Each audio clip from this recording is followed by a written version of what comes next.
तो चर्चा की शुरुआत करते हैं सुनील वासवानी जी से। सुनील जी, सबसे पहले जानना चाहेंगे कि अगर पहले तो यह कि शक कैसे पनपता है और पति पत्नी की भी शक आ जाए तो फिर क्या किया जाए? देखिए, जो रिश्ता है वो एक आशा देता है और ये विश्वास पे जमा होता है।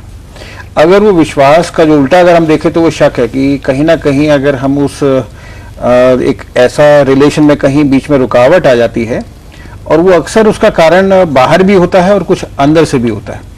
बाहर का मतलब है कि बाहर से अगर हमें जानकारी पूरी नहीं मिलती है किसी भी पार्टनर को, जो दो पार्टनर रिलेशनशिप में है, तो वो जो गैप है वो कहीं ना कहीं वो एक जिसको कहते हैं ग्रे एरिया क्रिएट करता है। और वो ग्रे एरिया एक ऐसी जिसमें डर, क्रोध, इस तरह की आनी चीज शुरू हो जाती है और एक तनाव उसमें स्थिति बन जाती है। वो जो स्थिति है वो रिश्ते को और ज्यादा खराब कर देती है, आगे एक समस्या का रूप ले लेती है।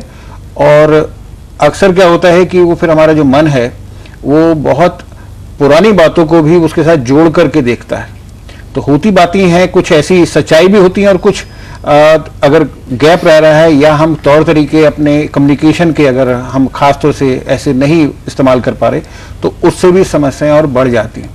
तो शक ऐसी चीज है जिसको अगर आए तो तुरंत हमें उसको कम्युनिकेशन एक सीधा करके बातचीत, सीधी सीधी बातचीत करके या किसी को बीच में डाल करके हमें वो पूरा कर लेना चाहिए। जी भारती, शक बहुत देखने में छोटा वर्ड लगता है लेकिन आघात जो लगते हैं जब मेरे हस्बैंड मेरे ऊपर बहुत शक करते हैं। उनका प्रॉब्लम है कि we had an affair for 10 years, और मैं अभी शादी करने के बाद भी मेरा हस्बैंड कंटिन्यूसली मेरे ऊपर शक करता है। सुनील जी क्या कहेंगे? सबसे पहले आप बताइए, क्या सलाह देंगे इनको? पिंकी जी, मैं समझता हूँ कि जिस समय इस तरह का शक रिलेशनशिप में आ जाता है, खासतौर से आपके जैसे केस में बहुत अपने में एक दर्द का एक एहसास होता है जो कि आपको बार बार परेशान होता है, और क्या होता है कि वो एक दूरी बढ़ती चली जाती है। और इसीलिए क्योंकि आपका 1.5 साल हुआ है उसके बावजूद भी मतलब इसका मतलब कि आपने ज्यादा समय जो है वो अलग रह करके बिताया है बनिस्बत एक साथ रह करके। ये एक बड़ी दुविधा वाली स्थिति है कि वो शक कहाँ से आ रहा है उनके पास जो बार बार आ रहा है। क्या एक अगर आप लाइन पर हैं, पिंकी जी आप लाइन पर हैं भी? हाँ जी, मैं हूँ लाइन पे। हाँ, एक तो मैं ये जानना चाह रहा था कि वो अक्सर जिस बात के लिए वो लेकर के शक करते हैं, हाँ, क्या आप उनको पूरी जानकारी उनको दे पाते हैं उस समय? मैं उनको पूरी जानकारी तभी देती हूँ लेकिन वो सुनने के लिए तैयार नहीं होते।